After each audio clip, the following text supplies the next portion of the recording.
지난주에 살펴본 사사기 13장에서는 삼손의 태어난 과정을 설명을 드렸습니다. 그래서 출생의 비밀이라고 하는 그런 제목으로 말씀을 드렸습니다.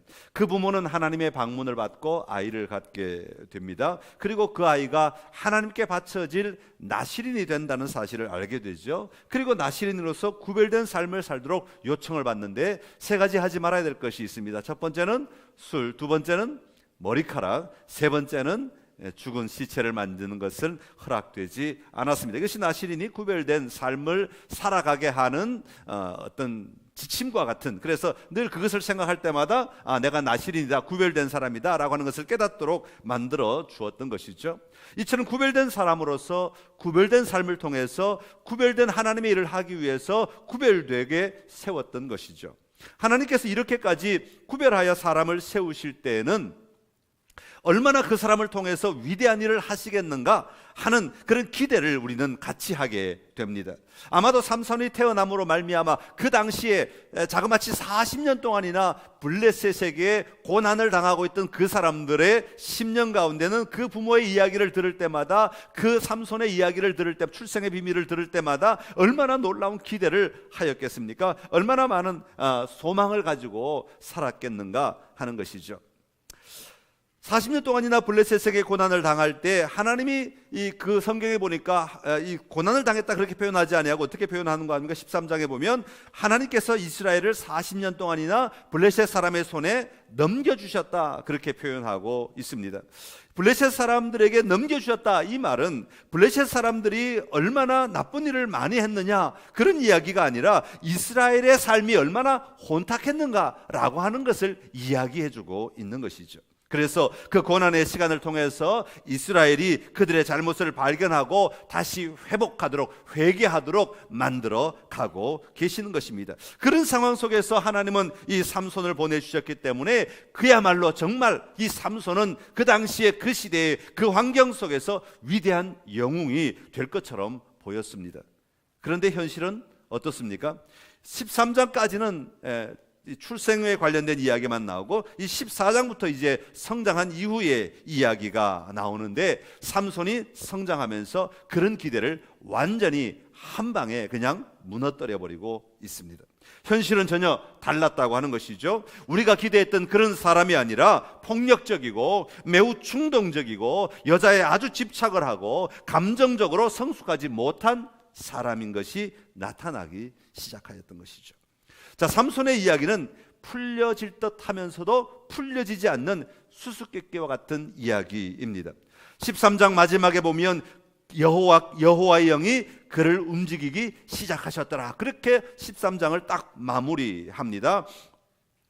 그런데 14장에 넘어오면서 그에게 임한 여호와의 영에 의해 살아가는 것이 아니라 그 영을 완전히 무시하고 세상적인 세상의 충동으로만 살아가고 있는 삼손의 모습을 우리에게 소개하고 있는 것이죠. 여러분, 이 이야기는 뭡니까? 하나님의 영이 임하였다고 해서 그 영에 온전히 끌려다니느냐 아니냐는 누가 주관하는 거예요? 자신이 결정하는 거예요. 그러니까 하나님의 영이 임하였다고 무조건 그 사람이 거룩한 사람이 되느냐? 그것은 아닐 수 있다는 것을 우리에게 보여주고 있는 겁니다. 내가 어떤 선택을 하느냐에 따라 그 영에 따라갈 것이냐, 세상적인 것을 따라갈 것이냐, 이 결정하는 결정권이 우리에게 있음을 이야기하는 거죠. 삼손은 어디로 내려갔습니까? 오늘 14장에 보면 1절에 삼손이 딥나에 내려가서 그렇게 말합니다. 이 딥나는 블레셋의 도시입니다. 매우, 이 얘기를 듣다 보면 매우 도전적이고 고무적이죠. 13장 마지막에 이 성경의 장절은 성경을 쓸 때 작가가 그렇게 의도해서 자른 거 절대 아닙니다.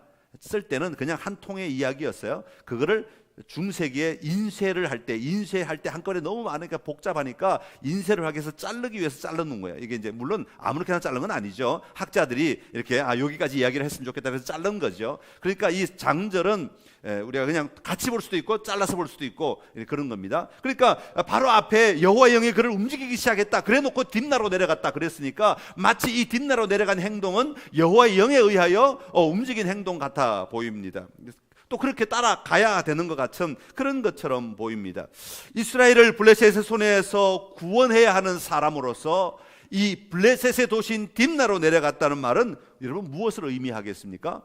거기다가 하나님의 영이 임한 직후에 그 뒤의 삶이 바로 딥나로 내려가는 삶이었다고 소개하고 있습니다. 여러분, 이것은 그의 사사로운 마음에서가 아니라 하나님의 권능에 사로잡혀 어떤 큰 일을, 마치 어떤 위대한 일을 이룰 것 같은 그런 암시를 우리에게 보여주고 있습니다. 야, 이제 드디어 그가 자랐으니 그를 부르신 하나님의 뜻대로 이제는 이스라엘을 구원하기 시작하겠구나. 전쟁을 치르고 블레셋을 물리침으로 말미암아 다시는 이스라엘이 블레셋에게 고난을 당하지 않도록 만들어 주겠구나 하는 그런 어떤 기대를 하게 하는 행동이었던 것이죠. 그런데 말입니다. 갑자기 그런데 말입니다. 여기서 이 정작 블레셋의 땅인 딥나에 내려간 삼손이 한 일이라고는 블레셋 사람들을 물리쳐서 죽이는 것이 아니라 여자를 보는 것이었습니다. 여기 본문에 보니까 딥나 안에서 블레셋 사람의 딸들 중에서 한 여자를 보고 올라왔다, 그렇게 말하고 있습니다. 여러분, 딥나에서 하나님이 시키신 일을 하는 것이 아니라 한 여자를 보았다, 그런 말입니다. 여기서 이 한 여자라고 하는 말은 이슈아라고 할 때 여자를 이슈아라고 하는데, 이것은 그냥 여자입니다. 그냥 여자, 어떤 한 특정한 여자가 아니라 그냥 여자를 가리킵니다. 그냥 일반적으로 군인들이, 요즘엔 좀 어떨지 모르겠지만 옛날에는 군인들이 훈련소에 갇혀 있다가 다 밖에 나오면 모든 사람이 다 여자로 보인다. 여자, 그런 여자를 가리키는 겁니다. 여자들은 이해하실지 모르겠지만 하여튼 여자입니다. 그냥 여자란 말입니다. 그냥 여자. 그러니까 여기서 이 여자란 말은 인격적이거나 내가 봤을 때 저 여자는 나랑 말이 통하는구나 라고 하는 어떤 인격적이거나, 아니면은 저 여자가 내 삶의 자리에 정말 맞겠다, 이런 면에서 맞겠다라고 하는 어떤 매력적인 그런 어떤 특징들을 가진, 그러니까 두 사람이 맞춰지는 어떤 그런 한 여자가 아니라 그냥 남자의 반대말인 여자를 봤다, 그런 의미를 가지고 있는 것이죠. 이것은 다른 말로 표현하면 매우 성적인 관점에서 한 여자의 외형만 보고 있는 삶을 표현하고 있는 말입니다. 그래서 그 여자에게 마음을 빼앗겨 버렸다는 것이죠.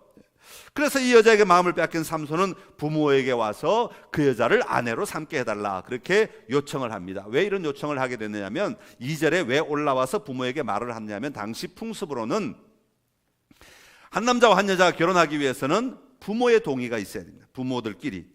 그래서 이쪽 부모가 이쪽 부모에게 내 딸을 가져가라, 내 아들을 삼겠다, 이렇게 서로 허락이 되어야 하는 것이죠. 자, 그래서 부모의 동의가 먼저, 양가 부모의 동의가 있어야 하는데, 먼저 신랑의 부모에게 허락을 받아야 이 신랑의 부모가 결혼 지참금을 준비하고, 그리고 그 결혼 지참금을 신부의 부모에게 갖다 주면서 당신의 딸을 우리에게 달라, 그렇게 요청을 해야만 되는 상황이 된 거죠. 그래서 이제 부모에게 할 수 없이 먼저 이야기를 하는 것이죠. 그런데 이것은 참 어이없는 일이죠. 블레셋 여인을 아내로 맡게 해달라는 삼손의 이야기를 들었을 때 그 부모의 반응은 어떠했겠는가 하는 것입니다. 부모가 먼저 이야기합니다. 그래서 그 얘기를 듣고 부모가 이렇게 얘기합니다. 3절에 보니까 이렇게 얘기하는 거죠. 할례 받지 아니한 여인을 아내로 맞을 수 없다. 할례 받지 아니한 백성들에게서 어떻게 아내로 삼겠느냐, 그런 의미를, 그런 이야기를 합니다. 여러분, 여기서 할례라고 하는 표현 단어는 왜 사용됐는가 하면, 할례라는 단어는 무슨 의미를 가지고 있냐면, 한 사람이, 하나님의 백성 한 사람이 하나님과의 관계 속에서 맺어진 약속의 징표를 할례로 보고 있는 거죠. 그러니까 할례는 그 행위 자체가 목적이 아니라 하나님의 언약의 백성임을 드러내는 상징, 징표였던 것이죠. 이 사람은 할례를 받았느냐? 그럼 이 사람은 하나님의 백성이다 라고 하는 표시인 거죠. 그러니까 이방인과는 구별되는 것이 목적이었던 것입니다. 다시 말하면 하나님과 관계없는 그런 사람에게 어떻게 네가 장가를 갈 수 있겠는가? 그런 집안하고 어떻게 장가를 갈 수 있겠는가, 그렇게 이야기하고 있는 것입니다. 자, 이것은 어떤 민족의 사람과 결혼하느냐의 문제가 아니라, 이 부모는 어디로 보고 있냐면 이것은 영적인 문제로 보고 있는 것이죠. 그 부모는 지금 육신의 욕망에 의해 결혼을 요구하고 있는 삼손을 향해서 영적인 관점에서 이 일은 성사될 수 없는 관계임을 분명하게 이야기하고 있습니다. 사랑하는 성도 여러분, 오늘 우리의 삶에도 이런 일들이 수없이 나타납니다. 단순히 믿지 않는 사람과 결혼하는 문제, 그걸 이야기하는 것은 아닙니다. 그것을 뛰어넘는 이야기죠. 매 순간 우리가 결정하는 일들 속에서도 얼마든지 나타나는 일들입니다. 하나님의 이름을 가지고 결정하는 것 같지만 그 속마음은 자신의 욕망을 따라가는 경우들이 얼마나 많이 있는지 모릅니다. 이런 경우는 단순히 어떤 것을 취하는 문제라기보다는 이것은 영적인 문제가 더 크다라고 하는 것을 보여주는 것이죠. 오늘 여러분의 삶의 자리에서 영적인 관점으로 다시 한번 여러분의 삶들에 일어나는 문제들을 바라보심으로 하나님께서 나에게 하시는 말씀들을 들을 수 있고 또 그것을 통해서 하나님 앞에 더 가까이 나아갈 수 있는 은혜가 여러분 모두에게 있기를 간절히 기원합니다. 자, 그런 부모의 말에 삼손은 3절 끝에 이렇게 말합니다. 3절 끝에 보면 뭐라고 말하는 거니까 내가 그 여자를 좋아하오니 나를 위하여 그 여자를 데려오소서, 그렇게 말합니다. 여기서 내가 그 여자를 좋아하오니, 이건 뭐 흔히 우리가 늘 사용하는 말이죠. 내가 그 사람을 좋아합니다, 그렇게 얘기하는데 여기서는 우리가 해석을 그냥 이렇게 좀 쉬운 말로 내가 그 여자를 좋아하오니 그렇게 나오지만 원어에 보면 뭐라고 써 있는 거니까 내가 그 여자는 내 눈에 좋습니다. 눈이라고 하는 단어가 들어가 있습니다. 여러분, 이것은 뭘 우리 금방 떠오르게 만들어주는 말입니까? 자기 소견에 옳은 대로 행하였더라, 이 말과 같은 말이다, 그 말이죠. 조금의 표현에 다를 뿐이지만 그 의미를 그대로 가지고 있는 말입니다. 내가 그 여자를 좋아하오니, 이 말은 자기 소견에 옳은 대로만 행하였다라고 하는 말과 같은 말입니다. 여호와 하나님의 인도함을 받고 살아가는 삶이 아니라 철저하게 충동적이고 감정적인 모습으로 자신의 욕망을 따라가고 있는 삼손의 모습을 표현하고 있는 것이죠. 자, 이런 삼손에 대하여 부모로서도 어찌할 수 없는 상황이 되어버렸죠. 그러나 하나님은 그 가운데서도 일하고 계셨다라고 하는 것을 오늘 이 삼손의 이야기 속에 가끔씩 상기시키면서 우리에게 이야기해 주고 있습니다. 그것이 뭐냐면 바로 4절의 말씀입니다. 우리 4절 말씀 한번 보겠습니다. 4절 시작. 그때 블레셋 사람이 이스라엘을 다스린 까닭에 삼손이 틈을 타서 블레셋 사람을 치려 함이었으나 그의 부모는 이 일이 여호와께로부터 나온 것인 줄은 알지 못하였더라. 아멘. 자, 이것은 삼손이, 이제 오늘 이 4절 번역은 잘못됐어요. 우리 개역 개정 성경이 번역이 좀 잘못되어서 제가 다시 한번 쉬운 성경으로 한번 읽어드리겠습니다. 쉬운 성경 보면 이렇게 번역을 해놨어요. 삼손의 부모는 여호와께서 이 일을 계획하셨다는 것을 모르고 있었습니다. 여호와께서는 블레셋 사람들을 칠 기회를 찾고 계셨습니다. 삼손이 블레셋 사람을 칠 기회를 찾은 게 아니라 여호와께서 블레셋 사람을 찾고 계셨습니다. 그때 이스라엘은 블레셋의 다스림을 받고 있었습니다. 이게 이제 정확한 번역이라고 말할 수 있어요. 그러니까 삼손이 틈을 타서 치려 하였다 하는 것은 아니고 하나님이 기회를 주셨다, 그런 의미로, 삼손에게 기회를 주셨다, 그런 의미로 쓰여 있어요.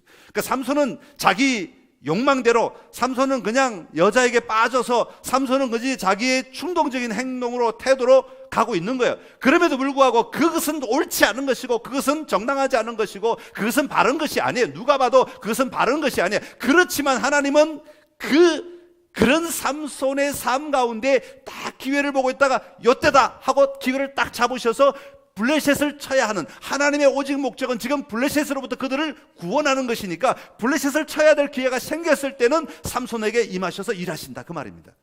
이해가 되시죠? 그러니까 삼손의 모든 삶이 하나님이 다 받아들여진 삶, 여자를 좋아하고 방탕하고 자기 마음대로 사는 게 다 받아들여진 삶이다, 그런 의미가 아니라 자기 마음대로 살아가는 삶이었지만 그럼에도 하나님이 그를 지명하여서 그의 일꾼으로 세우신 이유는 그런 순간에도 하나님이 그 기회를 사용하시기 위함이었다라고 하는 것을 우리에게 보여주고 있는 것이죠. 여호와 하나님께서 블레셋을 칠 기회를 찾고 계셨던 것입니다. 하나님께서 우리가 완전할 때만 사용하지 않으십니다. 만약에 우리가 완전할 때만 하나님 우리를 사용하신다면 우리는 모두가 다 절망에 빠질 겁니다. 나 같은 사람이 어떻게 하나님의 일꾼이 될 수 있는가? 내가 어떻게 하나님의 도구가 될 수 있는가? 아마 저도 이 말씀 읽으면서 은혜가 정말 됐어요. 저 같은 사람이 하나님의 일꾼이 될 수 있다. 얼마나 은혜예요, 그죠? 여러분보다 저는 저 자신을 더 잘 알잖아요. 제가 연약함이 어떤 것이 있고 부족함이 어떤 것이 있고 모자란 게 어떤 게 있고 나약한 게 어떤 게 다 안단 말이죠. 그런데도 불구하고 하나님이 필요하실 때마다 말씀을 주시고 또 리더가 되게 하시고 가르치게 하시고 안내하게 하실 때마다 와, 이건 하나님의 은혜가 아니고는 있을 수 없는 이야기다 하는 것을 발견하게 된다는 것이죠. 비록 사람들이 볼 때는 연약하고 어려운 상태이지만 그 상황 속에서 하나님이 보시기에 하나님이 기회라고 생각하실 때 하나님은 그때를 사용하시더라는 것입니다. 물론 전 인격을 사용하시는 것은 절대로 아니라는 것이죠. 한 순간을 통해 블레셋을 치실 기회를 찾으신 것입니다. 오늘 우리의 삶이 완벽하지 않다고 하더라도 하나님이 일하시는 때를 잘 볼 수 있다면 우리는 우리의 삶을 사용하시는 그 승리의 삶으로 돌이키시는 은혜를 우리가 오늘 우리의 삶 속에서 누리게 될 줄로 압니다.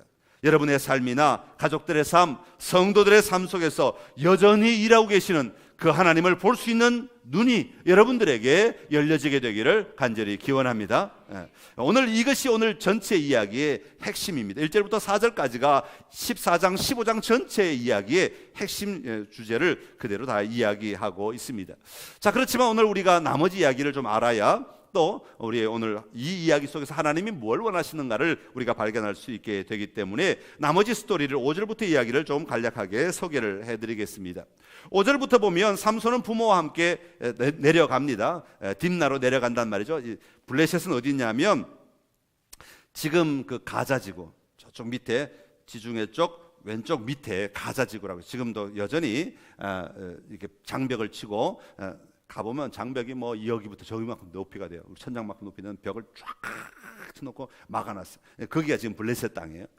거기 그러니까 이제 위에서 이렇게 내려오는 거죠. 내려오는 겁니다. 자, 내려가서 사자를 가는 도중에 사자를 만나게 됩니다. 여기인데 부모가 같이 사자를 만나지는 않았던 것 같아요. 부모 내려가다 부모는 딴 길로 가고 삼손 혼자 가다가 그 짧은 이야기 속에 부모가 태어졌다는 얘기는 나와 있지 않지만 스토리상으로 보면 부모가 그 자리에 있지 않았던 것 같습니다. 그래서 부모는 다른 길로 가고 사자를 만나게 됩니다. 사자를 만날 때 하나님의 영이 그에게 임하셔서 또 놀라운 괴력을 나타내죠. 사자를 죽입니다. 그리고는 그 여자에게 내려갑니다. 그래서 7절에 보면 여자와 말하니 그 여자가 삼손의 눈에 들었더라 그렇게 말합니다. 자, 이게 이제 조금 더 이해가 되죠. 삼손의 눈에 들었더라. 이거 또 무슨 단어가 들어갑니까? 눈에, 자기 소견에 옳은 대로 행하였다를 한 번 더 반복하고 있는 것입니다. 그 여인이 삼손의 눈에 좋았더라라는 의미를 가지고 있습니다. 그래서 여자에 빠진 삼손, 자기의 의지대로 자기의 욕망대로 여자에 빠진 삼손의 모습을 강조하고 있죠. 얼마 후에 삼손이 지나가다가 다시 자기가 죽인 사자가 어떻게 됐나 하고 가봤어요. 그랬더니 8절에 보니까 놀랍게도 사자의 몸에 뭐가 있다고 그랬어요? 벌떼와 꿀이 있었다 그렇게 이야기하고 있습니다. 그러니까 이제 아마 시간이 좀 몇 달이 지난 것 같습니다. 왜냐하면 그 뜨거운 태양의 날씨에 시체가 완전히 이렇게 사그러들어야 되는 거니까. 일반적으로 시체는 뭐가 있을까요? 벌떼가 아니라 파리떼가 있어야 되죠. 파리떼는 왜 있습니까? 밑에 구더기가 있으니까 파리떼가 있겠죠.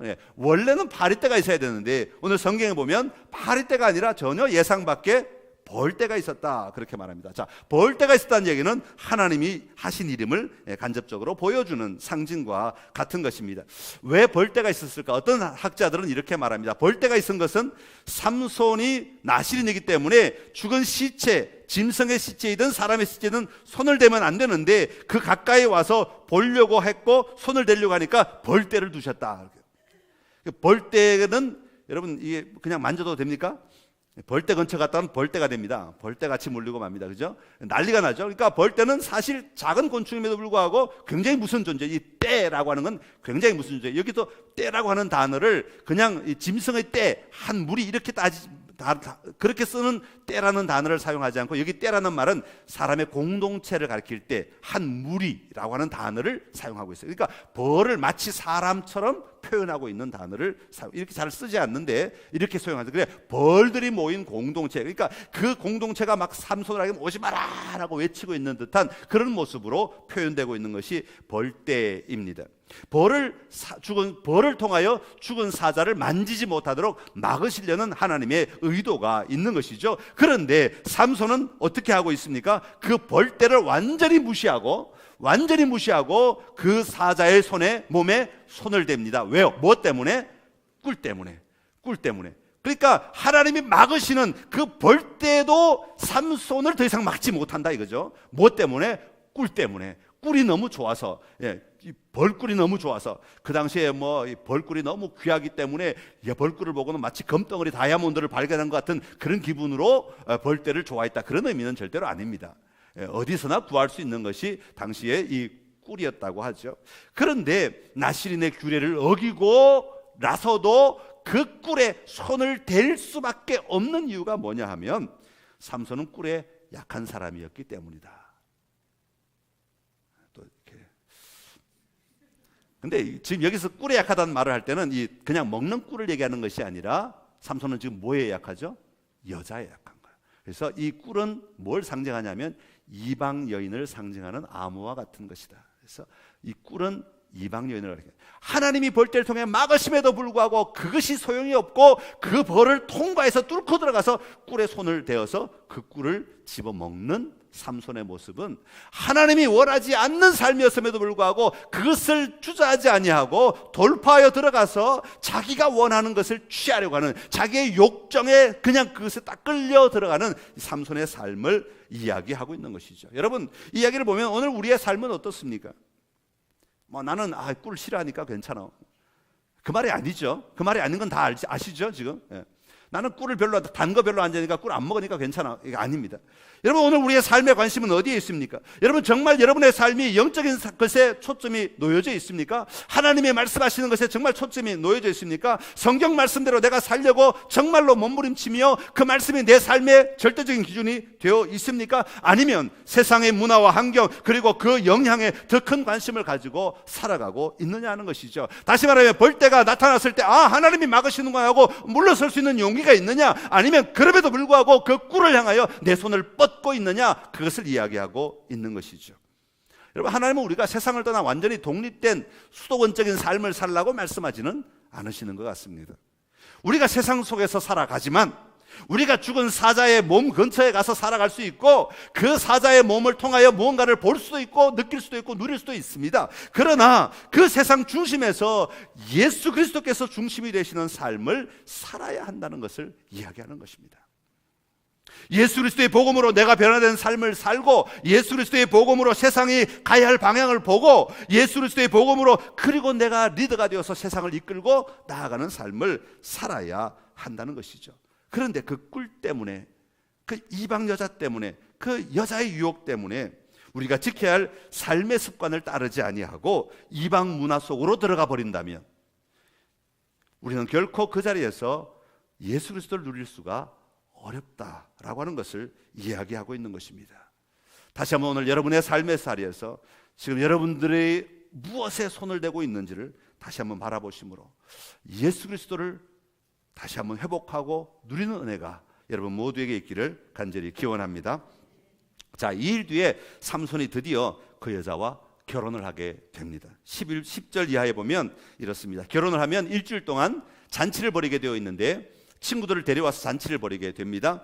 블레셋 사람 30명이 친구로 참석하여 지내게, 여자의 친구로 참석하여 지내게 되죠. 자, 결혼 석상에서 삼손이 또 객기를 좀 부립니다. 이게 감정적인 충동적인 사람의 특징이죠. 객기를 부립니다. 무슨 객기를 부리냐 하면 내가 퀴즈를 낼 테니까 맞추는 사람에게 옷 30벌을, 배옷 30벌과 겉옷 30벌을 주겠다. 당시에는 이 옷이 귀한 거였으니까 선물을 주겠다. 결혼 예식이 진행되는 일주일 안에 맞춰야 된다 하는 것이죠. 그 질문이 뭐였냐면 14절에 나오는 질문이죠. 먹는 자에게서 먹는 것이 나오고 강한 자에게서 단 것이 나왔느니라. 뭘 가리키는 거죠? 사자, 자기가 죽인 사자죠. 사자는 다른 짐승을 잡아 먹는 거지만 거기서 먹는 꿀이 나오게 되죠. 강한 자에게서 단 것이 나왔다. 이건 다른 당시의 상식으로 보면 여러 가지 정답이 나올 수 있는 문제였다고 합니다. 그러니까 예를 들어서 이런 거, 먹는 것에서 먹는 것이 죄송합니다. 아침부터 식사도 안 했는데 뭐 성경에 나오는 얘기니까 어쩔 수 없어요. 그런 것도 답이 되는 거예요. 정답이 되는 거예요. 그러니까 그것도 답이 되고 또 다른 것도 답이 되는 게 있어요. 여러 개 답이 되는 게 있어요. 그런데 그것을 얘기하지 못했다는 거예요. 왜? 그렇게 쉬운 것을 낼 리가 없다는 거죠. 그렇게 쉬운 것이 답일 리가 없다는 거죠. 그래가지고 사흘째 된 날까지 이 30명이 그 옷 한 벌 얻겠다고 낑낑대면서 막 씨름을 합니다. 그런데 도저히 답을 찾을 수가 없으니까 사흘째 되는 날 그 아내를 찾아가서, 그 여자를 찾아가서 너 만약에 답을 알아오지 못하면 너와 너의 집이 다 죽을 줄 알아라 하고 위협을 가하게 되는 거죠. 협박을 하게 됩니다. 자, 이 여자는 지금 울면서 삼손에게 이제 매달리기 시작하는 거죠. 사흘째, 나흘째, 다섯째, 여섯째, 한 3, 4일을 지금 계속 울면서 매달리는 겁니다. 삼손이 또 누구에게 약합니까? 꿀에 약하잖아요. 그러니까 꿀이 그냥 그 꿀의 향기를 막 발하고 있으니까 눈물로, 그 꿀은 물이잖아요. 그러니까 눈물로 지금 꿀의 그 향기를 발하니까 넘어가는 거예요. 눈물에 넘어갔습니다. 여자의 눈물에 넘어가면 안 되는데 넘어갔습니다. 그래가지고는 답을 이야기해 주는 거죠. 답을 이야기해 줍니다. 그리고 나니까 수수께끼에 졌잖아요. 그럼 어떻게 해야 돼요? 옷을 구해야 되잖아요. 그래가지고 삼손이 옷을 구하러 가는데 그때 또 여호와의 영이 임하셨다는 거예요. 그래서 아스글론, 같은 블레셋 땅의 다른 지방에 가서 그곳에서 30명을 죽입니다. 그리고는 그들의 옷을 다 벗겨가지고 그들에게 갖다 주는 거예요. 다시 말하면 블레셋 사람들의 옷을 벗겨서 블레셋 사람에게 줘버리는 것이죠. 원래는 자기 땅에서 가지고 와서 줘야 되는 게 정상이었지만 그렇게 하는 것이죠. 하나님의 영이 임했다는 것은 그 시간을 통해서도 하나님은 블레셋 사람을 치는데 사용하셨다라고 하는 것입니다. 그리고 고향에 돌아버린다. 너무 화가 나니까 내가 그렇게 믿은, 내가 사랑했는 이 여자가 왜 나를 화가 나서 이제 집으로 돌아왔어. 근데 고향에 온 사이에 또 문제가 일어났어요. 그 장인어른이 저놈이 화가 나서 돌아갔으니까 내 딸을 버렸겠구나 그렇게 생각하고는 자기 딸을 또 다른 남자에게 시집을 보내버립니다. 이게 도대체 어떻게 된 세상인지 하여튼 그렇게 해요. 그랬더니 나중에 15장에 넘어가면서 삼손이 또 이 여자에게 맨 사람은 또 여자를 찾아가게 되어 있습니다. 다시 여자를 찾아가죠. 찾아갔더니 없다는 거예요. 화가 나가지고 막 또 실갱이를 했겠죠. 그랬더니 장인어른이 막 달랩니다. 얘야 참아라. 얘 동생이 훨씬 더 이쁘다. 얘 동생을 데려가라 네 안으로. 그렇게 달립니다. 너무 화가 나니까 삼손이 어떻게 합니까? 여우 300마리를 잡습니다. 어떻게 잡았는지는 성경은 기록하지 않습니다. 하여튼 300마리를 잡아갖고 꼬리와 꼬리를 메고 거기다가 불을 붙일 수 있는 막대기를 놓고 거기다 불을 붙여갖고 블레셋 사람의 곡식밭으로 집어넣습니다. 곡식이 다 익은 것만 타느냐? 아니요. 싹부터 다 태워버립니다. 모든 아직 익지 않은 것까지 다 태워버립니다. 다시 말하면 이건 블레셋 사람들 앞으로 향후 1년간은 고생할 수밖에 없도록 만들어 버렸다라고 하는 것이죠. 포도원과 감람나무까지 다 살라버립니다. 자, 그랬더니 또 블레셋 사람들이 이것을 보고는 이 일이 일어나게 된 것은 삼손도 물론 잘못했지만 그 원인은 바로 그 여자의 아버지에게 있다 해서 블레셋 사람들이 그 여자의 아버지에게 찾아가서 그 아버지를 죽여버립니다. 아버지를 불태워버립니다. 삼손이 그 밭을 불태워버린 것처럼 그 아버지를 불살라버립니다. 그러자 삼손은 또다시 화가 나가지고 이제는 그 장인어른을 죽인 그 사람들을 죽이겠다고 또 다시 나서게 됩니다. 그리고는 블레셋 사람들을 죽이게 되죠. 많은 사람들을 죽였던 것 같습니다. 지쳤는지 그가 유다 지방으로 다시 도망을 와서 에담 바위에 숨습니다. 그때 블레셋 사람들이 또 몰려오죠. 내가 이제는 삼손을 잡으리라. 삼손 아직 모르는 사람들이죠. 그때 유다 사람들이 너무 두려우니까 삼손을 달래가지고 그를 묶어서 넘겨줍니다. 블레셋 사람들에게 넘겨줍니다. 그럴 때 여호와의 영이 또 삼손에게 임하시죠. 블레셋 사람들 앞에서 삼손이 막 힘을 쓰니까 영화에 자주 봤죠.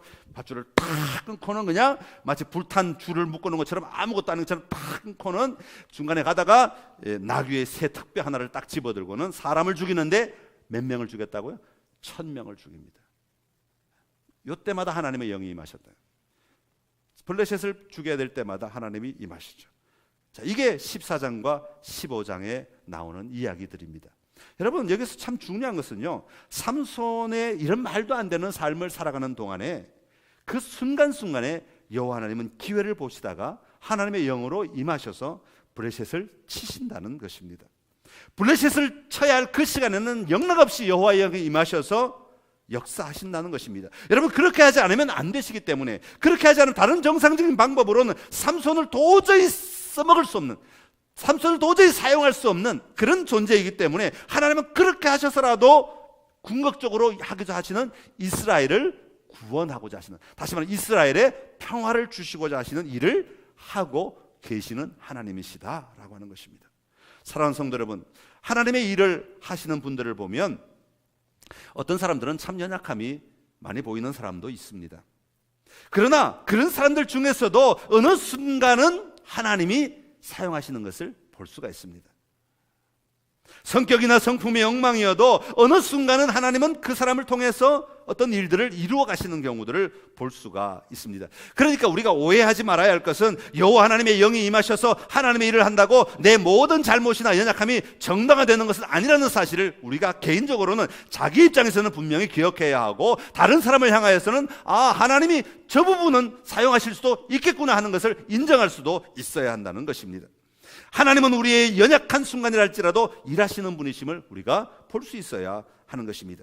오늘 우리의 사역의 자리에서, 우리의 자녀들의 삶에서, 우리의 가정의 삶에서 연약하고 나약함이 참 많이 있습니다. 모든 것이 완벽한 사람은 없습니다. 그러기에 그런 삶 속에서도 하나님은 기회를 보시고 일하신다는 사실을 기억하고 그 하나님의 일하심을 보면서 인정할 수 있어야 하는 것입니다. 사랑하는 성도 여러분, 삼손의 이야기는 잘못 살아가고 있는 이스라엘의 모습을 대변하고 있는 이야기입니다. 그러니까 삼손 이꼴 이스라엘이란 말이죠. 자, 그렇다면 오늘 우리의 모습은 어떻습니까? 여기에 이꼴 나, 우리라고 하는 말을 같이 집어넣을 수 있다는 말이죠. 삼손이 이스라엘을 대변하는 말이라면 또 오늘 우리도 함께 여기에 같은 선상에 서 있다는 이야기입니다. 오늘 우리는 과연 이스라엘과 삼손과는 다른 삶을 살아가고 있습니까? 하나님께서 우리를 부르셔서 원하시는 그 아름다운 삶을 오늘 우리의 삶의 자리에서 누리며 살아가고 있느냐 하는 것입니다. 오늘 우리도 하나님의 특별한 부르심에 의해 하나님의 자녀가 되어 이곳에 나와 있습니다. 그러기에 우리는 그리스도인이라 불리우며 그리스도인으로서 살아가도록 부르심을 받았습니다. 여러분, 그리스도인이란 말은 무슨 의미를 가지고 있습니까? 예수 그리스도를 믿고 따르는 사람들입니다. 자기 소견에 옳은 대로 행하는 사람이 아니라 예수 그리스도께서 원하시는 삶을 살아가는 사람들이라고 하는 의미를 가지고 있는 것입니다. 다시 말하면 우리의 중심에 예수 그리스도께서 살아계셔서 역사하심을 받는 사람이 되어야 한다는 의미입니다. 그런데 오늘 우리의 삶 속에서 내가 좋은 것만 생각하고 바라보며 내 것을 삼는 데만 정신이 집중되어 있을 때가 참 많이 있습니다. 더 나아가 우리는 물질이나 명예와 같은 인간의 욕망에 사로잡혀 살아갈 때가 참 많습니다. 이런 것들을 초월하기가 너무 연약한 존재가 바로 오늘 우리의 모습이라는 것이죠. 이것들이 우리의 우상이 되어 버린 경우도 많습니다. 그리하여 그리스도인의 삶은 예수 그리스도로 말미암아 참된 평화와 자유를 누리는 삶이 아니라 세상으로부터 도전받고 위협을 받아 언제나 두려움과 염려와 근심 가운데 살아갈 수밖에 없는 삶이 되어가고 있습니다. 내일 하나님이 어떻게 하실지, 영원한 삶 속에서 하나님은 어떻게 우리를 사용하실지를 볼 수 있는 눈이 자꾸 약해져 가고 있는 오늘 우리의 믿음의 사람들의 삶의 모습입니다. 그런 우리들에게 하나님은 다시 한번 삼손을 통하여 우리의 삶을 보라고 말씀하십니다. 오늘 내가 누구인지, 그리고 내가 어디서 출발했는지, 지금 내가 어떤 걸음을 옮겨놓고 있는지를 점검할 수 있어야 하겠습니다. 오늘 이 시간 하나님의 통치가 나를 통하여 오늘 우리의 삶 속에 드러나도록 하나님 앞에 우리 자신을 내어드리며 사는 여러분의 복된 삶이 될 수 있기를 간절히 기원합니다. 하나님이 사용하실 때, 하나님이 마음껏 사용하실 때 마음껏 들어질 수 있는 삶이 오늘 우리 모두의 삶이 된다면 얼마나 좋겠습니까? 그런 복된 삶이 우리 모두의 삶이 될 수 있기를 간절히 소망합니다. 기도하겠습니다. 참 좋으신 우리 하나님 아버지, 은혜를 감사합니다. 오늘 삼손의 이야기를 통하여서 성장한 삼손이 자기의 욕망을 따라 살아가는 삶의 자리에 들어갈 수밖에 없었던 모습을 바라보았습니다. 오늘 우리의 삶 속에서도 우리가 내 욕망을 따라, 내 욕심을 따라, 내 유혹을 따라 살아갈 때가 얼마나 많은지 모릅니다. 하나님, 우리를 불쌍히 여기시고 긍휼히 여겨 주시옵소서. 아버지, 이것들을 이겨내고 하나님을 바라볼 수 있는, 내 안에 살아 역사하시는 그리스도를 바라볼 수 있는 은혜가 오늘 우리에게 있도록 은총을 베풀어 주시옵소서. 아버지, 그래하여 하나님이 사용하실 때를 통하여서 마음껏 하나님의 일들을 감당하게 하시고 하나님의 뜻을 성취하는 삶을 사는 우리의 복된 삶이 되게 하여 주시옵소서. 그러신 하나님을 찬양하옵고 감사드리며 예수님의 이름으로 기도드리옵나이다. 아멘.